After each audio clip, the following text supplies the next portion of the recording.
Chaque jour, Charles et Carole vous présentent la leçon de l'école du sabbat.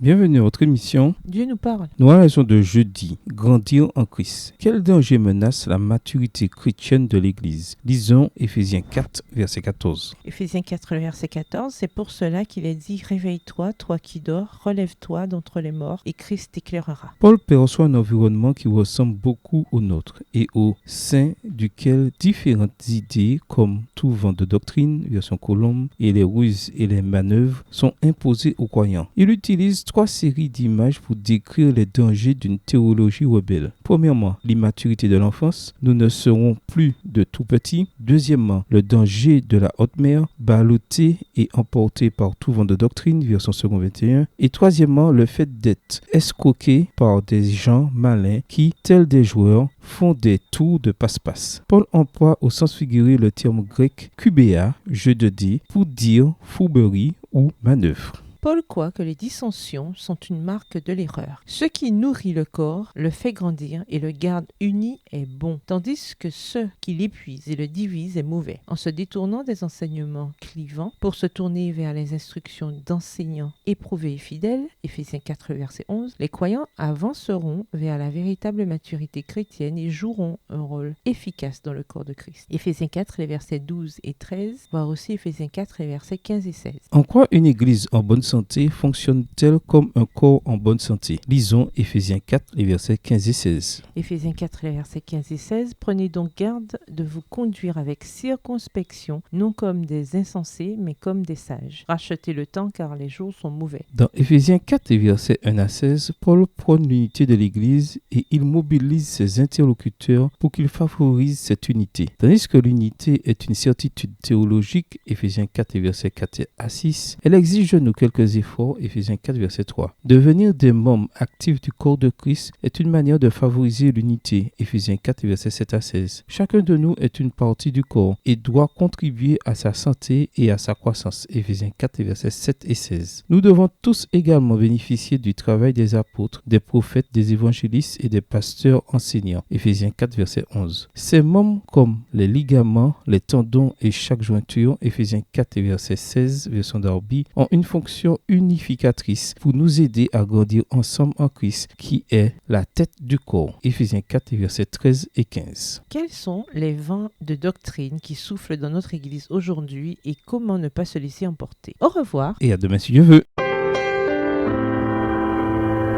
Dieu nous parle. Chaque jour, Charles et Carole vous présentent la leçon de l'école du sabbat.